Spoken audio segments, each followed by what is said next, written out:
Yep, everybody's coffee cup. There you go. Hold on. I don't know if you can read mine or not, or hers. Yep.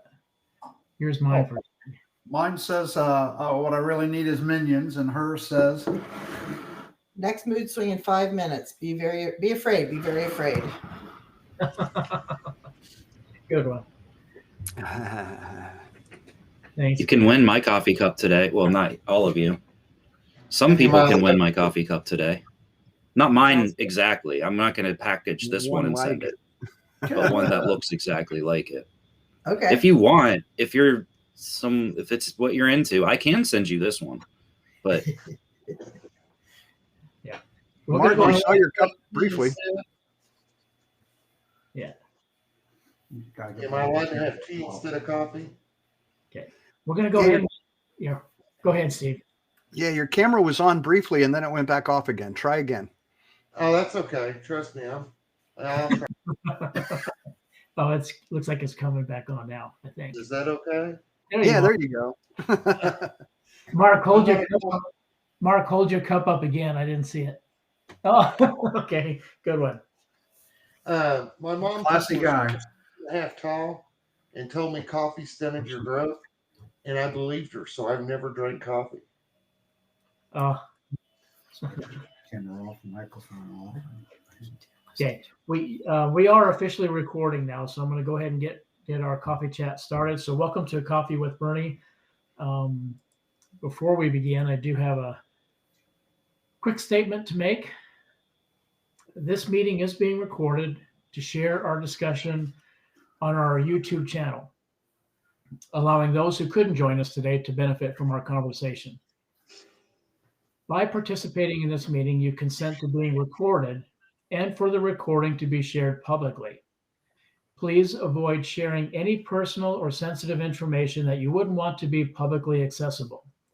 If you don't wish to be recorded or have your comments included in the video, let us know now, or feel free to switch off your camera and participate via chat only.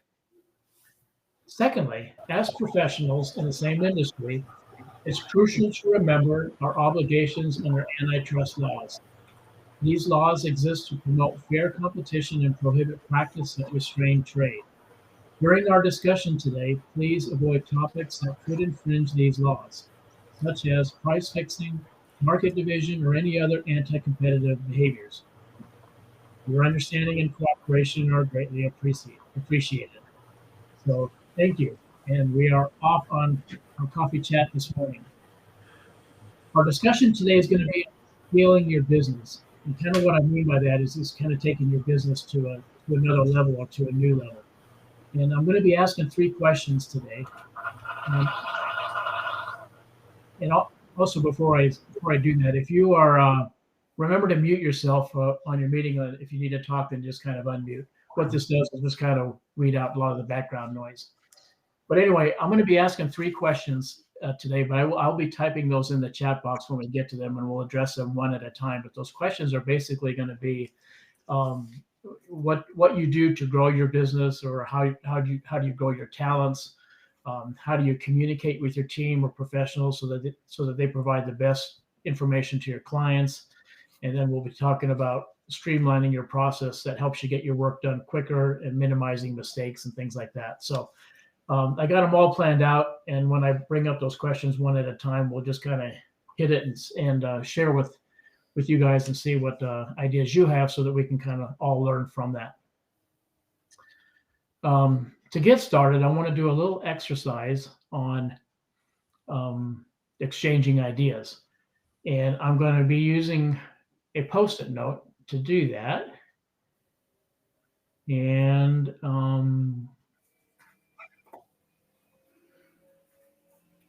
I used a whiteboard. Is that right, Steve? I think you're muted, Steve. So the big problem today is the solar flare coming. Hey, Bernie, I've been trying to help you pull up the whiteboard, and it says we've reached our current limit on whiteboards, and I didn't know we had a limit. So okay. Give me a second and I'll try to figure out what that means. Okay. And while you're doing that, Steve, I'm going to go ahead and move ahead with the exercise because we can put it in the chat box and I'll do my best to read it off of that. But if we get the whiteboard going with Post-it notes, that just kind of helps us see it a little bit better. But anyway, so I'm going to do a pretend project scope with you guys. And I need your input on what you suggest we do. So it has to do with designing a modern farmhouse. So this is a, let me get my notes here in front of me. This is a 25 square foot farmhouse, modern farmhouse design that my client is asking me to do. One level on a low sloping property. So in other words, pretty much basically on a flat lot. And my questions are to you. What architectural features would you consider? In other words, like do something in the chat box like covered porch, no railing, or using patio or canopies over windows, things like that. I'm looking for little things like that in the chat box. So what architectural features would you consider for a modern farmhouse about 2,500 square foot? What interior design features would you consider? And what outdoor spaces would you consider that kind of transition into the interior? And share with the exercise, put it in the chat box, and we will read these off. Board and batten, long covered porch, possibly wrapped, wraparound porch. Depends on budget. Thanks, Mike. Large windows with 2x2 grids. Big open kitchen. Yes, nice. I like that, Evan. Covered front porch with metal roofing on porch, white, cream, and black. I've noticed too on a lot of modern farmhouses, they don't have the decks with railings. They're just open, patio style covered porches. It looks like we got our Post-it notes going up. Thank you, Steve.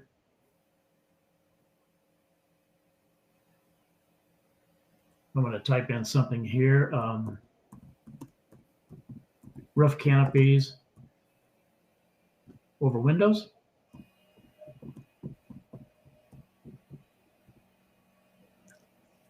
Gable roofs everywhere. Yeah, Evan. And I've noticed that sometimes those roofs are a little bit more on the steep side pitch. Yeah, there you go. Michael's got it. Yeah, I like that, Michael. The kind of the dual pitched roofs over the porch where you kind of start off with something that's maybe a little like a 412 and transition to an 812.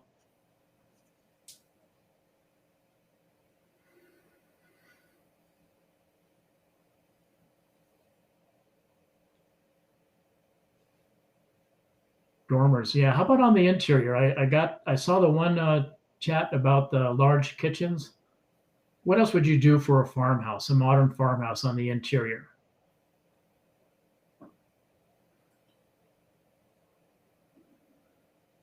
When I see the name farmhouse, I immediately think of large pantries, good sized utility rooms, things like that. I even had one client that specific was real important to them that they had access to the backyard from the utility room or the pantry room, washer, dryer, that type of space, but access from the outside back into there because of, or building a farmhouse on a farm. Inset doors on cabinets. Good one, Kevin.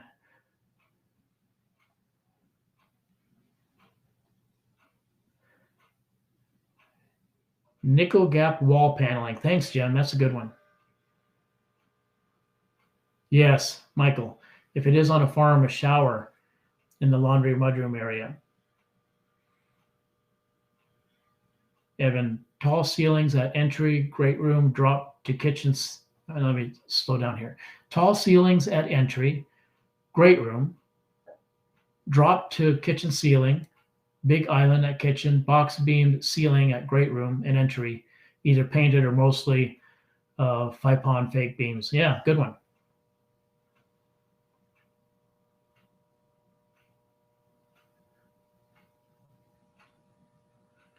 Are modern farmhouses, you can just raise your hand. Do you guys do that quite a bit? Is that a trend right now? Yeah, Michael raised his hand.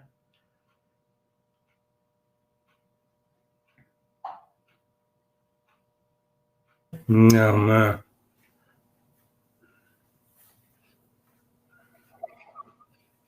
Yeah, Kevin, apron sink or repurposed sink with wall mount faucet. Yeah, I've seen a lot of that about the sinks that they're really massive looking, and they kind of sit right on an island, or at least the middle of a cabinet area, and they really stick out a little bit, a few inches, and it's one sink. It's not a dual sink or anything like that. Those are pretty neat.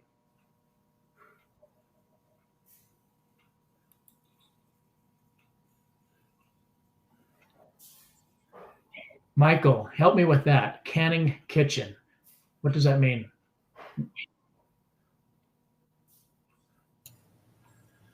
That simply means that you've got a separate place to do your big bulky stuff for 5-gallon pots on the stove, and Cool. you're canning your corn or your peaches or whatever. Yeah. You can leave it a mess, and it doesn't mess with your standard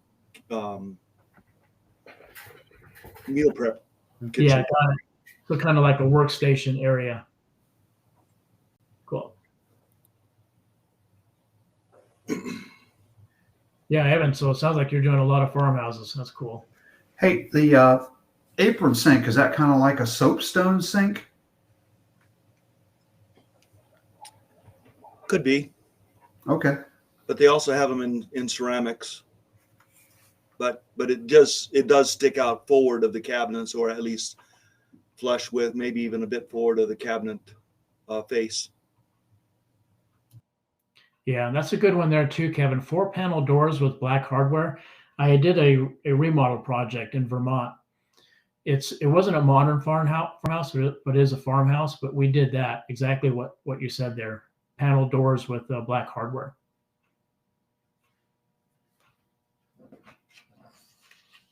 A cellar, good one, Bon.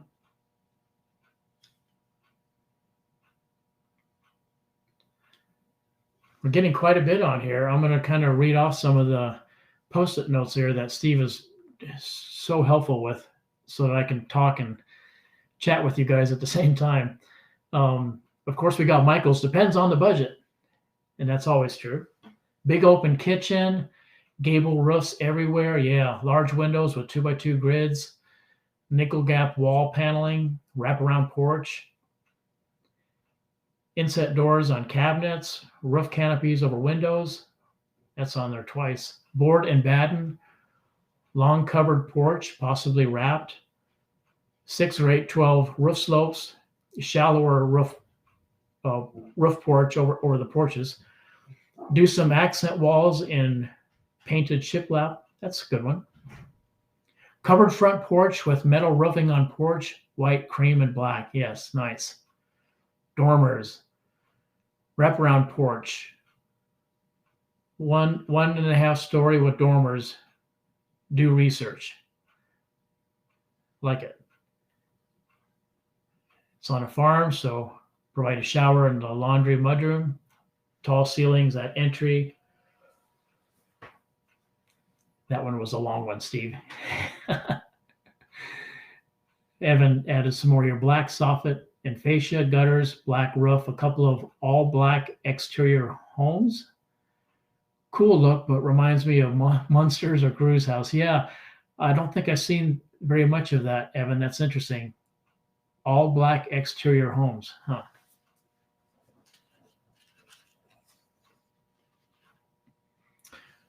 Okay, we're doing pretty good there.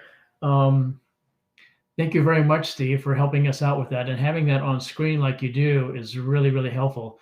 So this exercise was just us team building together and coming up with ideas on presenting a modern farmhouse. And we got such great ideas up here. With AI, you could probably almost enter this information and just see what kind of a plan or rendering you could come up with. It's pretty interesting that you could do that just to get yourself started on something from a concept stage. Okay, thank you, Steve. I'm going to go ahead and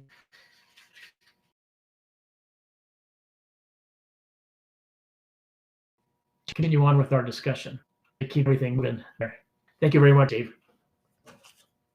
What'd you guys think? A lot of cool ideas, right?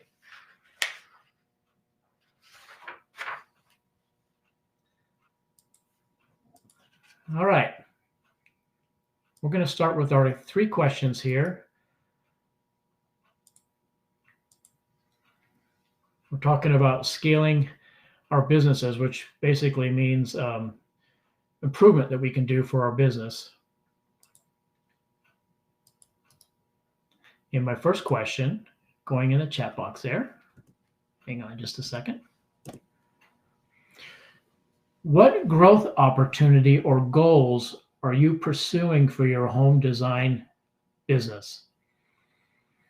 So, in short, what are you doing to help your business grow?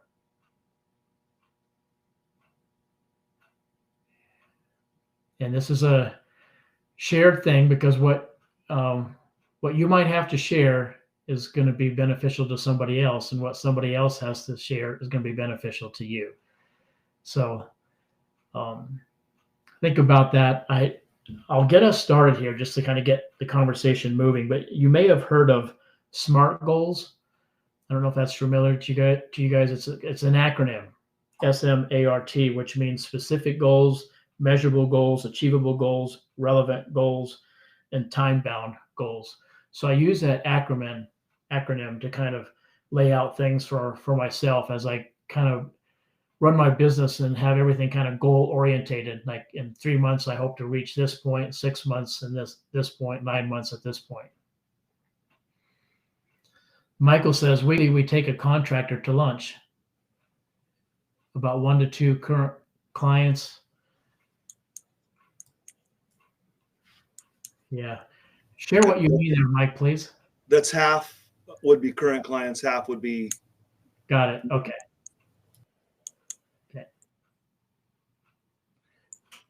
Yeah, Steve says reaching out to existing clients for referrals. Yeah, Michael. Basically, I've moved away from neighborhood houses. And doing that, I've been getting or steering more towards somebody that owns acreage that wants to go basically off grid, offline, out of that sort of thing. Mm-hmm. And also taking on the projects that people don't want, the complicated, unique ones that are not easy money makers. Uh-huh. And since that's happened, I've become busier and busier, actually busier than I want to be. Uh-huh. So, but by getting away from the neighborhood house functions, then I'm not in competition with every other designer in town and stock plan sales. Cool. Yeah, Larry? You're muted right now. There you go. I was just going to tell, I was going to tell Mike, nice approach. We don't have any more single family zoning in Austin, Texas. Okay. They totally did away with it. Does anybody at this meeting know about what I'm talking about? I'm not familiar with what you just said, so expound on that, Larry, please. Okay, the city commission got together and said, hey, there will be no more single family zoning in the Central Texas. Okay, you can build a condo right next to my home. I got an HOA. I moved in a nice subdivision. Okay, I have a nice house. I don't want restrictions that say you can have your houses. Oh, they're going to have to fight this one because you can abut your home right next to another one. Okay, we got fire to deal with here now. Okay, you can have up to 60 people on one lot. You can have up to six houses on one lot. The height, which we did have a thing called the McMansion rule. Okay, could only go up 35 feet. Now we can go up as high as 60 feet. Okay, so I do not want downtown in my neighborhood. Yeah, I Downtown. wouldn't want That's that what- either. Yeah, Larry, I wouldn't want that either. And I just noticed that Michael Payne has posted in here that in Colorado, our governor is doing the same, trying to do the same thing in Colorado. It sounds like you have in Austin. I would not be for that. No, I read that yesterday about Colorado, and I said, "Well, okay, so just go ahead and copy Texas here, and y'all all be in the same boat of I'll just have to straight up call it ignorance, okay? Uh-huh. And I won't go for it, okay? I'll Yeah. fight it, and everybody else has fought it. In the commission meeting they had, the people that went, it was 86% against, and they had over 15,000 write-ins of no, and the city commission said, "Oh, okay, yeah, we'll blow that off." Okay, so democracy is gone. Yeah. That's totally gone. I thought it was supposed to be, for the people by the people. Majority rule counts. No, Yeah. throw that out the window. That's gone. Yeah.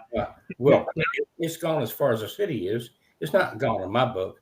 I'll fight it to my dying day. Okay, so that just throws a whole different light in what we do. Okay, they want to tear down all the parking structures downtown, so you'll have to ride the train.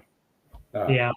Let's see what. Yeah. Yeah, Larry. Let's see what some other people have to say about that. We got a few hands up, and I like to just be sure we get everybody out there to be able to talk. So, Ted, I see your hand is up. Ted or Susan. Yeah, the local BIA is a great source of getting my name out, but I also go to other BIAs and HBAs. The other thing I've found is instead of taking builders to lunch, I go out to lunch with the framers because they're the ones who build off the plans. Most builders are in my area are paper builders. They sit in an office and they hire everything out. Yeah. So the framers like my plan work. The other source that's been coming in good for me is the Habitat for Humanity. I'm doing different counties now. And storm restoration. I get a lot of storm damage houses, trees through houses, fire damage. And the different restoration companies seem to be giving my name out to other companies.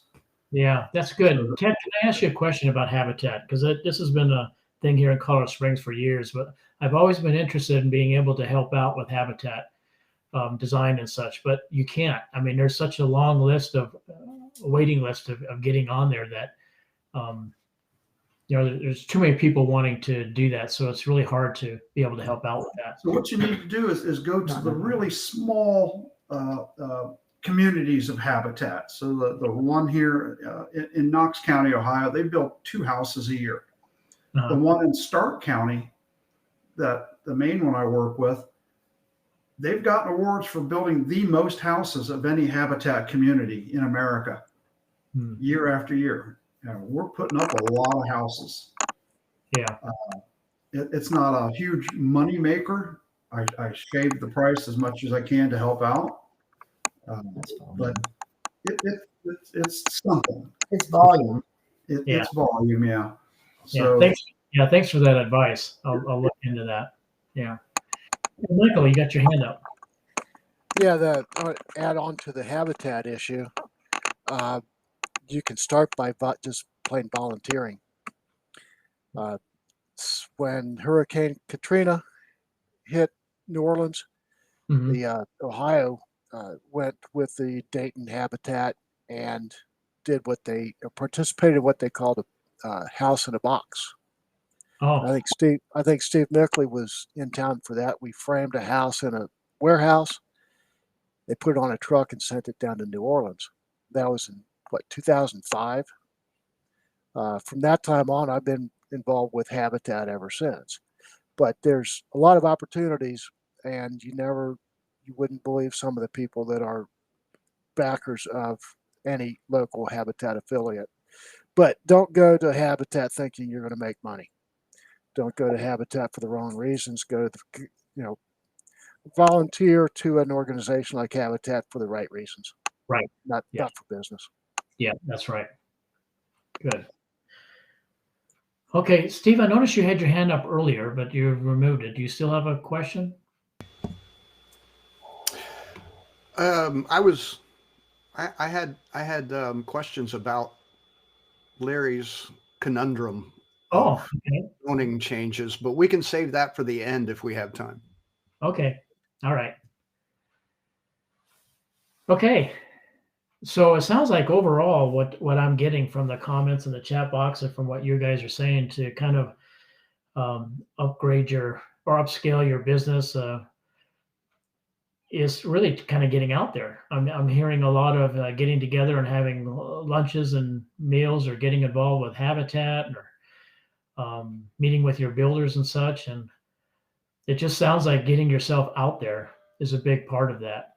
And of course, if I could just throw in a little bit of a plug here, the more involvement you have with AIBD, you can really help yourself get out there. And that is a good way to help grow your business. Michael. During the recession years, the point of getting out there, being seen, was an important part of staying in business. Uh-huh. I mean, you show up to a social event that was around. I basically did it. Of course, they didn't know I only had a nickel in my pocket and holes in my socks. But by being out there, and I guess the one term is glad handing.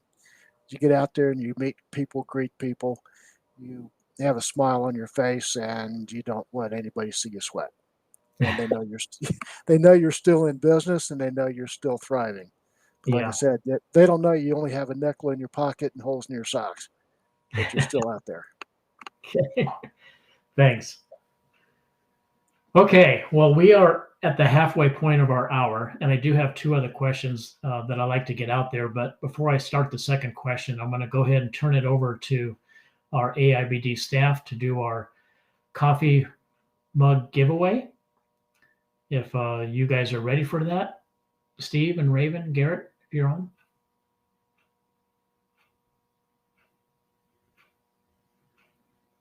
There. Hi, Raven. Good morning. Good morning. How are you? Good. How are you doing? Really good. Hello. Let me get our names up. We got a long list of names this month. Raven, you want to give them the rundown on what's going on? Okay, so we're going to be doing. We're going to be doing a giveaway to give away these exclusive AIBD mugs. And here's one here. They're not available in stores or online. The only way to get one is to be part of our community and renew your membership on time. So we have, 60 members who renewed this past month? Oh. 66. 66. 3 of them will be lucky winners today. So we're going to spin the wheel and see who that is. Alrighty. How's it look? Looks good. All good? All right. First one is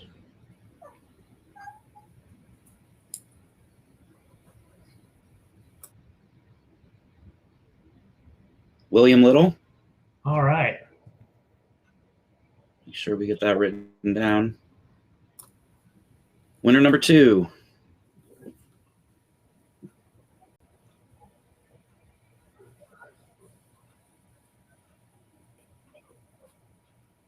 Alexander Ugrick.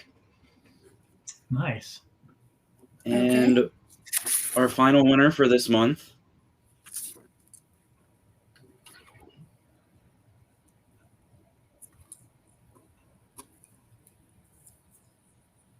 Alan Austin.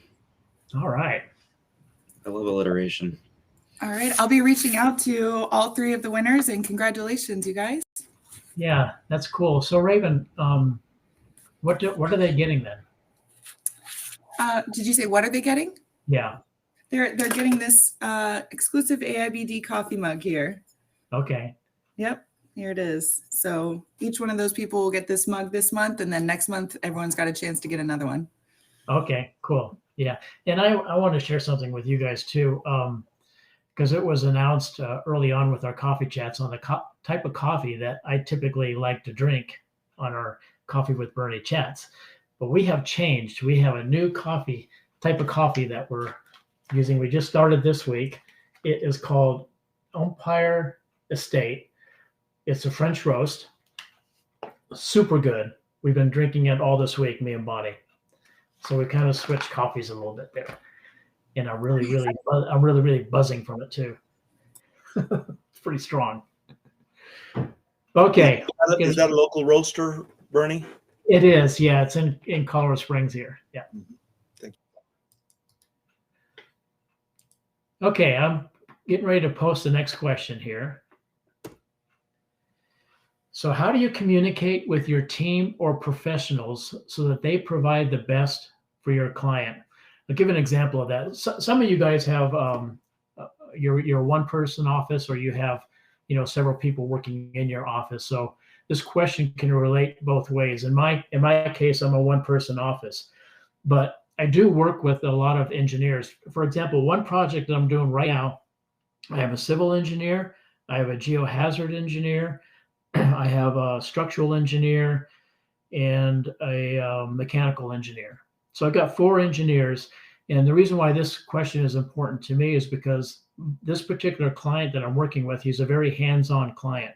So he wants to talk directly with these engineers. It's not like, hey, Bernie, you take care of it, let me know when it's done. He's actually communicating with them, talking with them, and we're trying to keep all our communication together so I know what's going on as well. But it's really important for the engineers that I have working on this particular team that they're working with that client.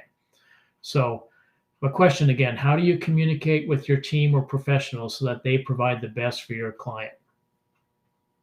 Do you give them your client's information? Do you allow your engineers or your team members to communicate with the clients, or do you do it alone and your team members work through you only? That's a good way to put that too.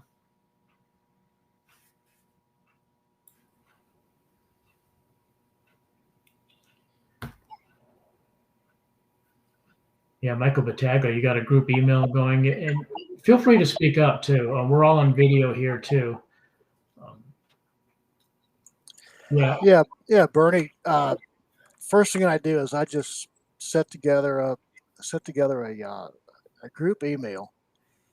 Anytime one person makes a phone call or have a conversation, then it gets into a group email. So husband, wife, builder, consultants, everybody's on that same email. Mm-hmm. And that way everybody knows what's happening from day to day. Obviously, you got to watch what some things get put on the email, but especially when decisions are being made. Yeah, good. That file stays active until the job is done and over with, and then it goes away. Yeah. And Audrey, I saw yours. Usually my clients want me to take care of it, and that's usually with me too. That's the norm. My clients just allow me to just take care of it. But do you ever have cases where your clients want to work with these professionals directly? Maybe a builder, for example. It could happen as I don't mind, depending on the circumstance. I'm fine with them doing direct communications so long as the final word is then group communicated so that it's clear that nothing else before that matters except for this solution. This is where we are. So I don't have to worry so much about what's maybe said in between, but usually it would be more of a group thing. Sometimes it gets, someone can get so off in the weeds that it's not worth everybody's time to have it all grouped. And in that case, it's like, hash this out, figure out where you want to be, and let's rejoin. And that'll work too. Yeah. Audrey, are you a one-person office, or do you have people that work? Yep. Okay. Okay. I just let it be known up front with the say a civil engineer. Okay, this is great to have you on board, and I know that you are going to need to communicate with the property owner directly, but nothing goes to or before anyone without coming across my desk first. And I mean that as hard as nails. Okay. Yeah. It's just because sound very friendly, but that's the way it goes. And so that's the way I'm going to keep it. And that's the way it's going to be. Now that is an architectural way of doing it. And I know that word is not used around here, but that is indeed what we do, and that is indeed the way I handle it. Yeah. Well, that's all right.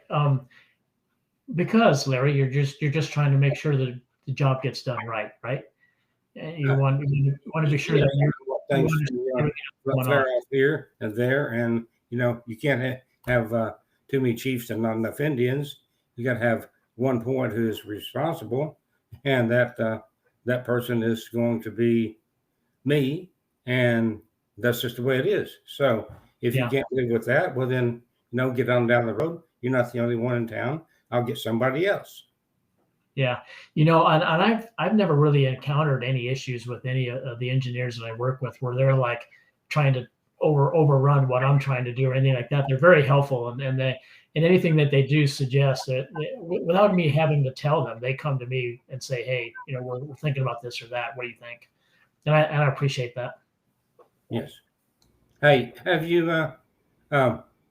in dealing with the multiple engineers, has anyone ever encountered what kind of fees a civil engineer asks for and demands? I mean, it's right up there, right up at the top of the list of any and all engineers that I've ever worked with. Yeah. Audrey, go ahead. Oh, it wasn't about the civil fees. It was back to that other part of it. Okay. So just really quick, the clarification was like some of the engineers, it's not as integral to my work necessarily, but when it comes to structural in particular, even though that's usually a group email kind of thing, if that is left between the engineer and the client for any particular reason, which I'm not thinking of any right now, but then there would be a regrouping where I can look at what they've come up with, because there's definitely reasons why you go one way or another on the design of that. So that would not be clearly left up to someone else to waggle out. Yeah. Okay. Yeah. And Larry, I want to get back to you because you asked a question there about, how do you handle fees or anything like that. With my clients, I tell that, they'll ask me, well, do you know an engineer? And I say, oh yeah, I work with several of them here in town.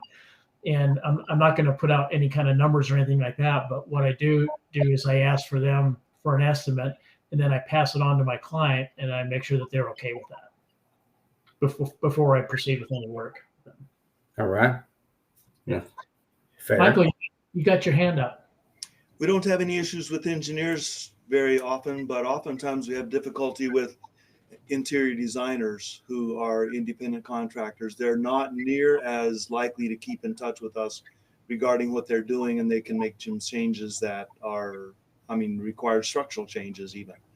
So that's where we struggle, and it's like they communicate with the client or see some new thing in the design magazine they incorporate without letting us know what's happening, and suddenly it comes back to us, and it's like, okay, we've got another 10 hours worth of work to put it back so the structural engineer can begin his work again. They don't seem to understand that there's a deadline cutoff where you no longer move walls for the structural engineer, which for us is at the conclusion of concept, but for them it's until it goes into permit. So that is one of our snags. Yeah. And you use the term we, and I really wanted to talk to somebody that has team members in their office. Do you still have that, Michael? Do you have a few people working in your office? I do not. Steve is working with me as a 1099, and he's got his own work as well. John is no longer with me, but then we also have Deanne, and I suppose I use the term we because we have had a few individuals around, but everything that we do with the team, which Steve still has access to our CRM, client management software, runs through that CRM. So if he is sending an email, it goes through that CRM and I'm able to see that, or we're copied in on that. We do have difficulty with a number of clients who hit reply instead of reply all. And then Steve has to, add the other members, and I do the same if it's a project that Steve might be working on. Yeah. Okay, cool. I'd really like to hear from somebody that has team members in your office and how you communicate projects. How do you share ideas from each other, allowing your team members to get more involved if you do? I like to see how you do that. So anybody that has people that works in your office with you, please come on board and share how you work with that. And Ted, I noticed you had your hand up, but you removed it, or you still got a question there? Susan. Well, yeah, it was me. So Ted has a builder in particular that is very strict about everything goes through him, and Ted is not allowed to talk to the client. And that has created some problems sometimes, because when he has been able to talk to the client's like, well, that's not what I wanted. Yeah.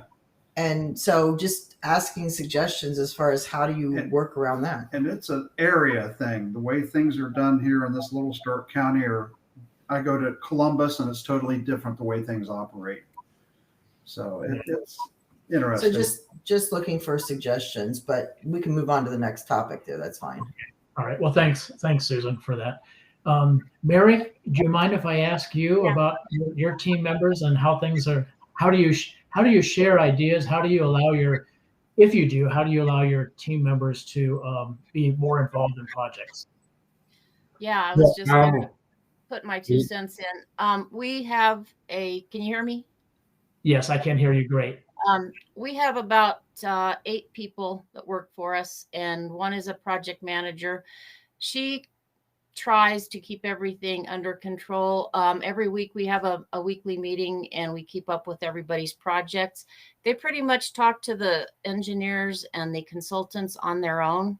We're trying really hard to keep out of it as much as we can to stop micromanaging. But when you've got a big office, it's really tricky to try to let it go and stop micromanaging. But yeah, we have certain engineers, structural engineers that we work with, and they all communicate with them directly. Usually we take care of the paying the engineer, and then we bill our clients, if that's kind of the question. What we have a lot here now, as you know, Bernie, is a lot of civil and geohaz and all that, and that is a real pain in the neck. We've got 2 or 3 different companies that we work with on that. I don't know if that answers your question, but we're trying to make them as independent as possible, trying to let them handle as much as they can. Yeah, that's very good. In my opinion, I just want to say that LGA Studios is probably one of the best design firms in Colorado Springs. So. Thank you, Bernie. Yep. Jim, how are you, man? Just fine. How are you?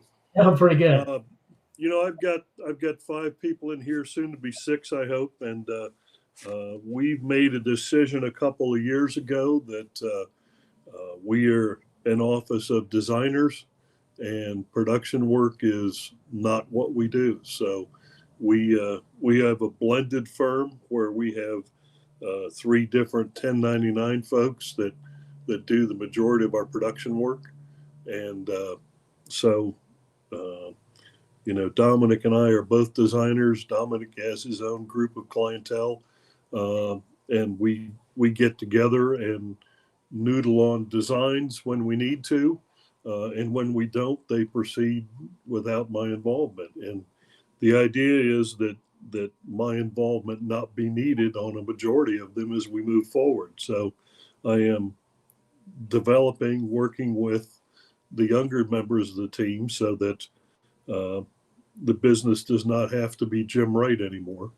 Although a lot of leads still come into me, I'm encouraging the other folks to get out and do the networking with NARI and the BIA, and to build their own businesses essentially underneath our brand. So it's been reasonably successful. The biggest detriment to the whole thing is me, of course, and keeping my fingers out of stuff. So recognizing the problem is half the solution, I guess. It's the second half of the solution I'm having problems with. So. But we're working toward it, Good. Well, quick question on that then. When you're working with a team, and I mean, this question is like that's happened through your entire career. Has it been successful for you to be able to, let's say you're working on a conceptual exterior elevation on a house, and you have way too much on your table. You just don't have time to address this right now, and you're going to turn this over to one of your design team and say, "Hey, come up with something." Have you done that, and is that successful to do, or is it better to just avoid that? What I'm trying to do is if the call comes into me and I go out and meet with a client, I try to bring someone else along who's ultimately going to do the work, so that they have the same involvement I do. They hear the same things the clients say that I do. And then, I circle back on that to, kind of look things over as the design is coming along. We have a meeting to review where we are, and sometimes I've got additional ideas that get thrown into the mix, but I let them run with it for the most part. Now, when I have many things on my table, yes, I start abdicating projects. So and that's always a problem. And so I'm trying to get smarter with that. And there are, some of my projects can be very simple projects that I can pass along easily. And it takes, half an hour to an hour of time to pull it together so that I can hand it off. But you have to do that, or, your sanity suffers because of it. So it's, you get tired of working the 80 hours a week that we all put in sometimes. So yes, it's never easy to hand off a project that you were the one that met with people. So it's about good notes. We go out. I go out to a job site. When I come back to do the proposal, I put together a complete list of project notes, and it's not handwritten because, we don't need to have somebody try to interpret my hieroglyphics. So we type it all out, and it's formatted by the different project, the different room we're doing stuff in. And so it's written down for the next person. Yeah. And that's helpful when I have to hand it off. Then it's helpful to have that already printed up. And then just be able to do a few things and hand it off to someone. So sounds like good communication and maybe a little bit of patience, and that can work out really well. A lot of patience and very good communication is important. So you have to let people make mistakes, as much as you don't want to. If you remember, that's how you learned the best, by making mistakes. So, you don't want something to go out of the office that has a problem, but yet, you let somebody run and do something, and then you look it over and adjust, and, they learn from that. And then you're still putting out a product that you want to go out the door. So, but you have to let people make mistakes. Yeah. The only time I get really irritated when there's a mistake made is when I've made it. Yeah. Because I should know better. Well, I still make mistakes too. Yeah. Okay. I really enjoy it whenever I am working with a interior designer, because the clients feel much better about an interior designer picking the colors and the paints and the tiles and all that. I just think I'm a bricks and sticks guy, and so that's good. Plus, whenever I get it through sheetrock, I can kind of turn my back and walk away and just do spot checks. So I've found that to be an advantage, and I actually got into AutoCAD by going to night school with interior designers, in which the classes were all women, and I was like the only guy.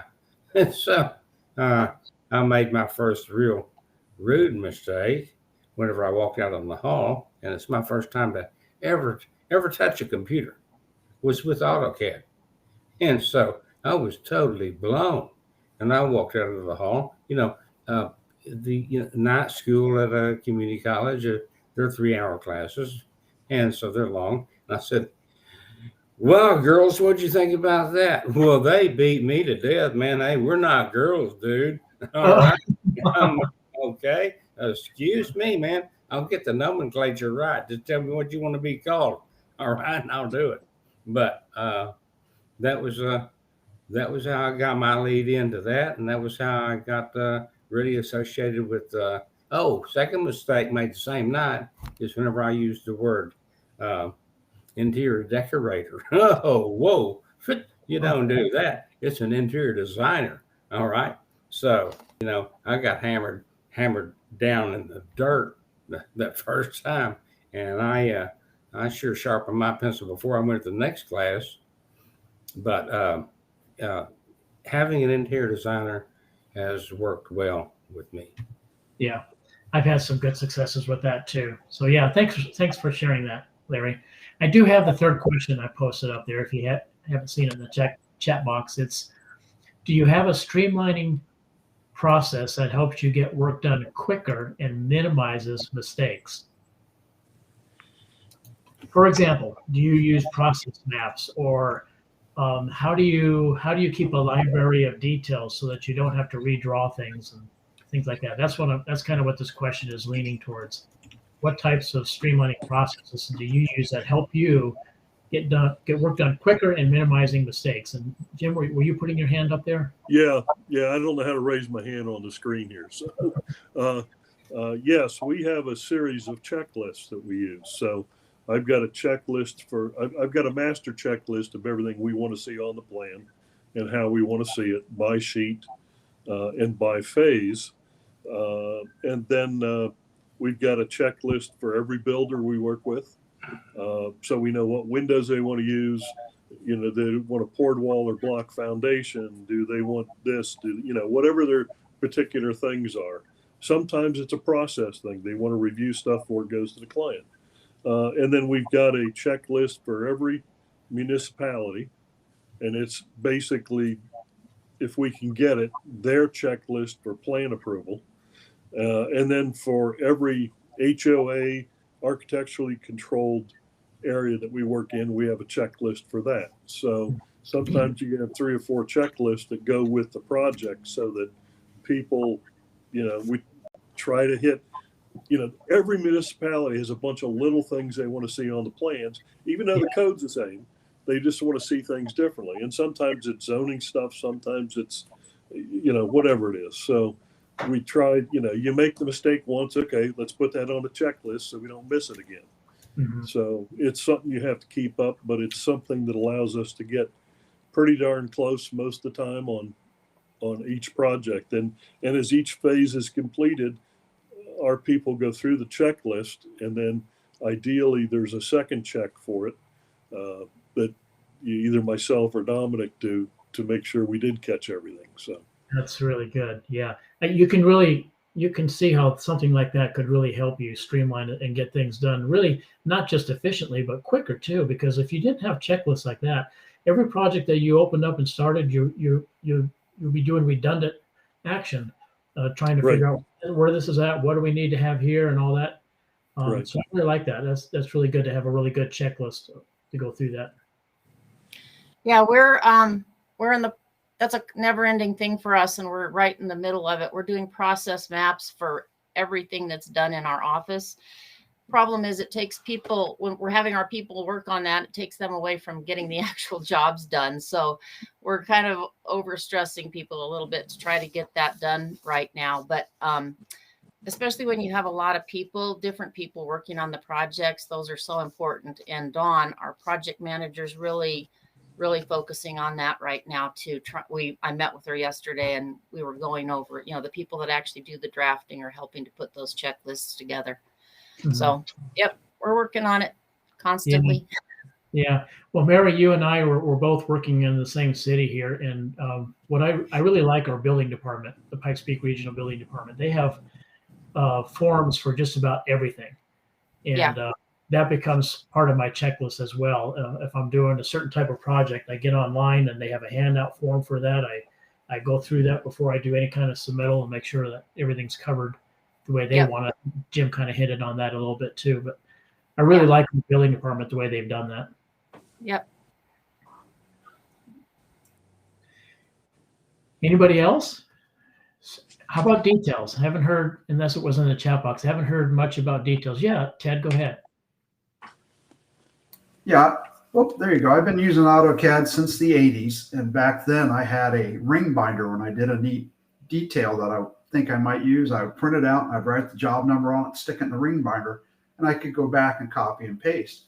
But that's evolved into, I just have a drawing of all the details that I have, and I can just open up 2 drawings at one time, and I can just copy and paste and bring in. Same with wall sections in my area are all the same. But I can bring those in real quick and just modify the little bits of things. So I have a library of different speed notes and things like that, and I could bring in. I'm still drawing old fashioned. I don't do anything 3D. I start with 2 lines offsetting, and that's probably my downfall there, but it works good for me. Yeah. I can do a habitat house in 6 to 8 hours, have the whole thing completely done.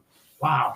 But that's how I do my library, and I still have my old ring binder, and I can just pull it out and go through it, and find old stuff. But that's how I do my detail library. I don't know how others are. Yeah. That's good. Yeah. For me, I have lots of wall sections because I do a lot of building sections, and sometimes they can really drag on and take a long time to do, especially if you're drawing them from scratch each and every time. So I now have every wall section from crawl space, full basement, slab on grade, 212 slope, 312 slope, 412 slope, 512 slope, all those different slopes on the roof, raised heels, stone on the exterior, stucco, all of that. There's so many wall details now, but now I just grab one wall detail and boom, I can get a building section done pretty fast. Michael, you had your hand up. You still have a question, Michael Payne? Yeah, it's really more back to the previous question, and that is for Jim and for Mary. At what point did they say? I mean, at what point are they aware that, okay, we are beginning to let go? Like Mary said, it's still a difficult thing not to micromanage, and Jim, of course, in the same situation, having trouble letting go of projects, because that's one thing that we had as we were getting our checklists together, and we would have the drafting people as well as the architect. As you're going through a project, let me know what you're including in the plan. So that helped us build our checklist. But it's like, is it like when you have 3 people, 4 people, 5 people? When is it that it gets to be to the point where you say, okay, I need someone to be a project manager so I can continue getting business? So we're when you want to retire. Oh yeah, I see. I was going to say never, Business, we just business keep can't trying. get you anymore when you want to retire. So, And that's our issue. We want to retire, and it's really hard. I mean, we're not there yet either, Michael, as far as letting go. We need to have a support group, Jim. Yeah, absolutely. I'm right there with you. I think, Michael, as my business grew, and Mary, you can probably address this too, but I can't say no. Somebody wants me to do something, I'm interested in doing it. Let's give them a price and get rolling. So, then all of a sudden I got too much on my plate. I need to hire somebody. And then you do that again. Once you hire the first person, then it's easier to hire the second person. And then it's easier to hire more after that. And then one day you sit down and go, damn, I got some overhead. and you realize how much cash flow you need to keep that ship floating. So you get serious about managing your finances at that point a little better. But once you get two people, I can, and I'm sure most of us are the same way. I can do enough design work to feed two draftspeople and keep them busy all the time, generate the work. So that's kind of the ratio I use. So if I'm going to need to grow beyond two draftspeople, then I need another person that can do design work, or at least be a lead of some sort to take some of that work off of me. So now you've got, I've got a group that's mostly designers. I've got one person who's primarily detailing that can do some light design, and then I've got there's three of us doing full-time design now, and then I've got my daughter Lauren, who is running the office, doing all the accounting and doing all of our marketing. And just as an aside, going back to your first question, we do a lot of social media marketing, where we're out there on Instagram, Facebook, and House and everything. And she does all of that in conjunction with the outside marketer that we work with. And the other thing that's helped us a great deal is we added a contact form to our webpage, and we get an awful lot of leads that come in through that. So, thank you. Yeah. Awesome. Great, guys. We are at the top of the hour, so I'm going to go ahead and wrap up our coffee chat here. Just to kind of summarize some of the key points that at least I grabbed out of our discussion was so far as upscaling our business or making it more efficient. I really got the idea about getting out there, like Jim just kind of wrapped up for us, is getting yourself out there, getting involved with the industry. The part about streamlining your business and making sure you're very organized in what you do, and allowing your team members to work with you, but to be patient and who, like someone mentioned, allow them to make mistakes, but make sure those mistakes stay in-house and work through them and learn from them and be able to move forward. So very good discussion on that. There was a lot that came out. I was very happy for that. So thank you for everybody's participation in that and for this coffee chat today. I do want to pass on to you, if you happen to have a local AIBD chapter in your area, please reach out to them and have them continue these type of discussions within your chapters. You can do roundtable discussions just like we had at this coffee chat with your chapters. If you don't have a chapter in your area, reach out to AIBD and say that you'd like to have a chapter, and we can help you build one. Next month, when we get together, this is going to be like today. This is going to be a really fun topic too. We're going to talk about giving back to the community and mentoring students. And I have a really exciting announcement to share with you, which I'm going to save for next month. But we are working with a brand new student chapter. And me and another AIBD member actually had 2 presentations with the students that went really, really well. And I'm looking forward to be able to share that experience with you guys as we talk about giving back to the community and mentoring students. So that's going to be kind of the main topic for us next month. That's our coffee chat for today, guys. Thank you so very much. The main topic for Thanks, Bernie. Hope to see everybody in San Antonio. Registration's open. The next topic for next month is what? What I was talking about there, Larry, about giving back to the community and mentoring students. Okay. That's just kind of a broad statement. We're going to kind of fine tune that, or I'm going to fine tune that before we meet next month. Okay. And listen, I saw Steve earlier, but I was on LinkedIn, and I went to the web and listened to what Steve had to say, and it's always great. But then it said, and if you were interested in the other topics that I mentioned, then they're listed below. And so I went down there, and one of them was it was on copywriting. well, I've been doing copywriting for a long time because I'm an artist.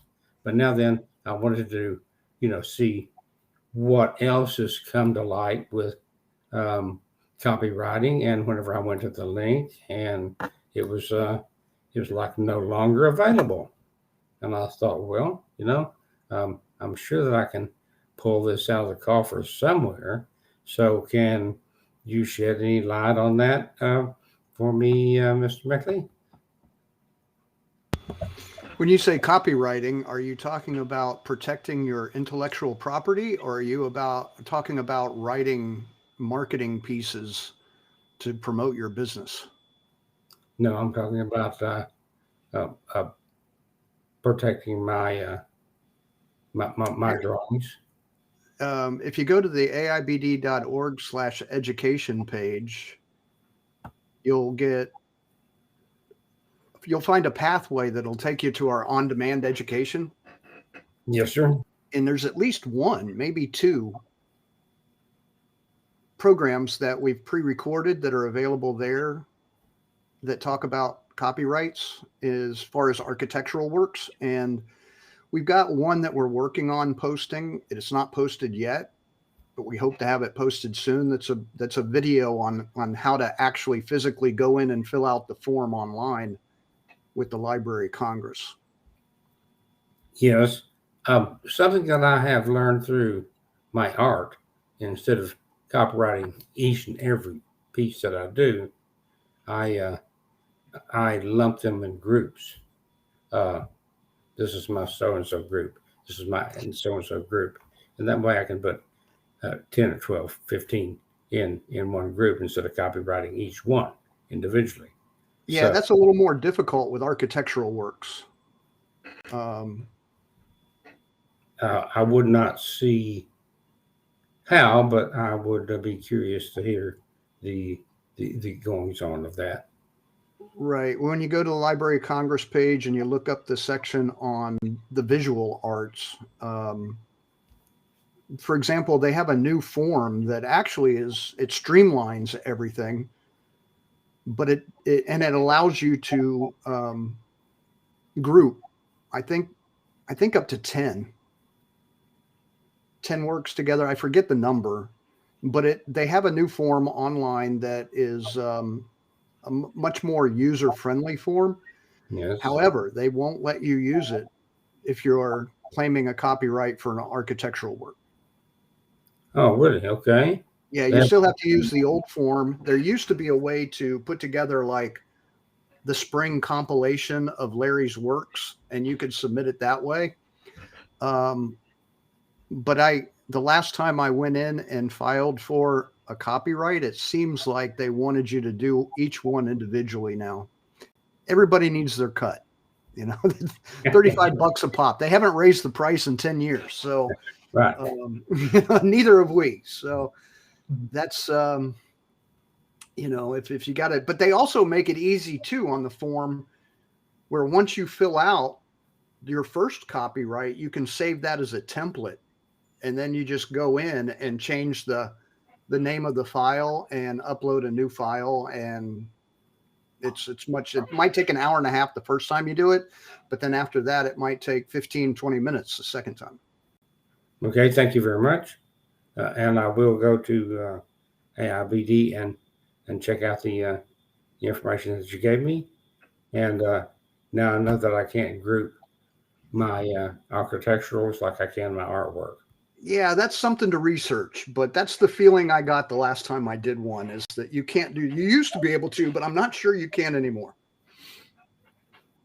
Okay. That brings me to thinking about people that do down the street work.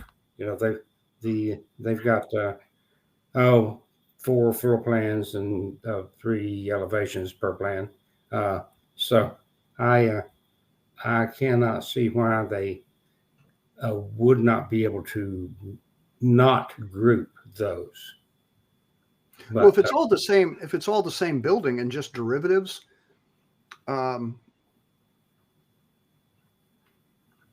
then, like, for example, I did a project of townhouses that had either 4 or 6 different floor plan models that could fit inside the same townhouse, so that when we designed the buildings, there were 7 different buildings. Basically, the plans were a shell. And then as they sold the units, they went in and picked which floor plan they wanted to put inside the shell. So when we submitted for the copyright, we included the whole entire, the plans for the shell and the plans for each of the 6 different unit options that could go inside the shell. And that was just all one submittal, but it had one project name. Whereas if you have like the Elm Street project and the Birch Street project, and they're all single family homes, there used to be a way to do that, but I'm not sure that you still can. Okay, thank you. But if you're publishing a book, like, I don't know if they still have them, because I haven't stood in a checkout line in Home Depot for a while. I use the self-checkout, but they used to have these racks of plan magazines that you could buy at Home Depot and Scotty's and well, Scotty's doesn't exist anymore. I'm showing my age, but anyway, if you were publishing a book, you would have to talk to a copyright attorney, because then you might go through the process. You may have to individually copyright each design to protect the design, but then you may have to copyright the book itself as somebody going out and passing around your document. So particularly if it's a PDF. But that's getting into, we just do one project at a time, and that's what I copyright at $35 a pop. And well, I think I was actually referring to track home builders. Oh, yeah. The times that we've done that, we've copyrighted each individual model. Each model. No. Yeah, as a separate file. Okay. Now, out of each model, there may be 9 more distinctive homes that come from that model. They've got a new face. They've got a different patio, but it's basically the same thing. And when we've done that, if we've had options, we put all the options together on one set of construction drawings. Oh, even though the building department doesn't like that, it doesn't seem to be a problem for the Library of Congress.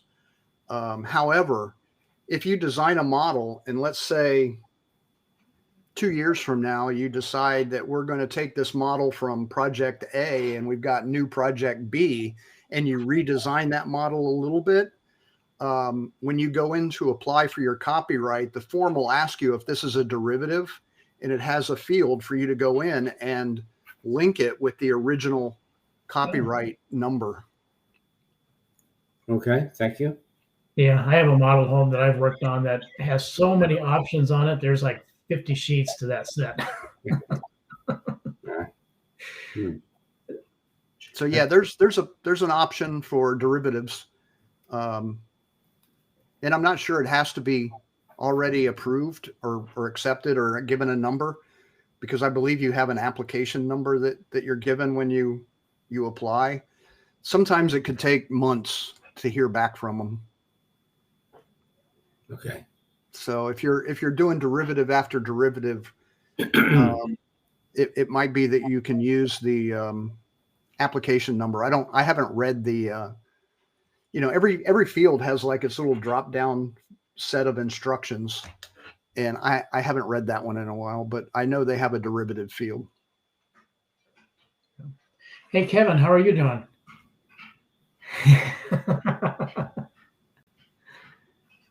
I'm doing pretty good.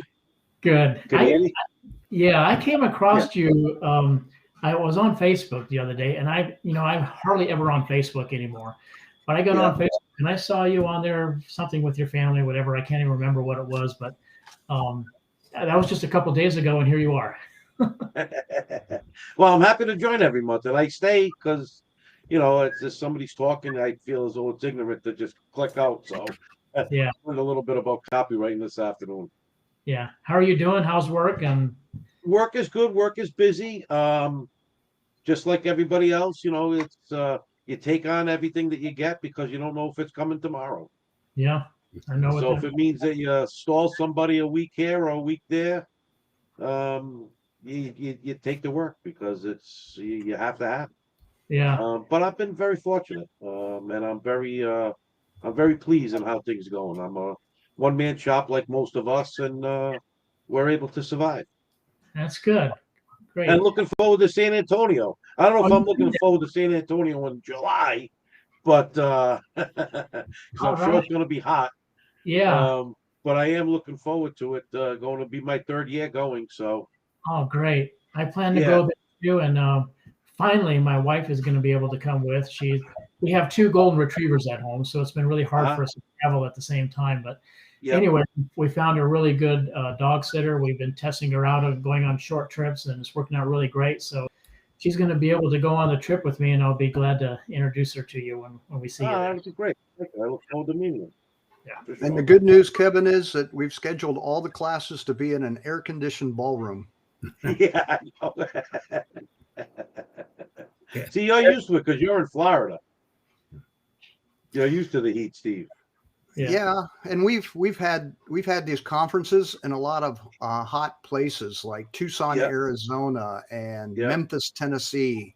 Yeah, we got last year lucky was a good last one. year in Nashville. Nashville could have been very hot, but it wasn't. Yeah. And I think That was we're beautiful. going to get lucky in San Antonio too, particularly on the Riverwalk, because whenever there's humidity in the air, and a breeze, it'll make you feel cooler. And the Riverwalk is submerged a level below the street, so it's always shaded.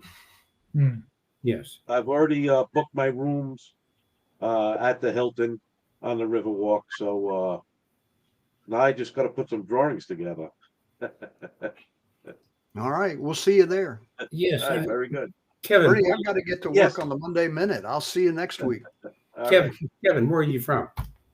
I am in New England in a state called Rhode Island. I was going to say you've got a Yankee accent, so I can see that coming through. Yeah, So, good. Hope New England is doing well. it is. Thank you. I I've only been to the East Coast a few times, but the humidity there just killed me a lot more than it does in Texas. And I've been East Coast, West Coast, and I never could figure that out. But it was really difficult. And it gets a little swampy up here. It does. Yes, it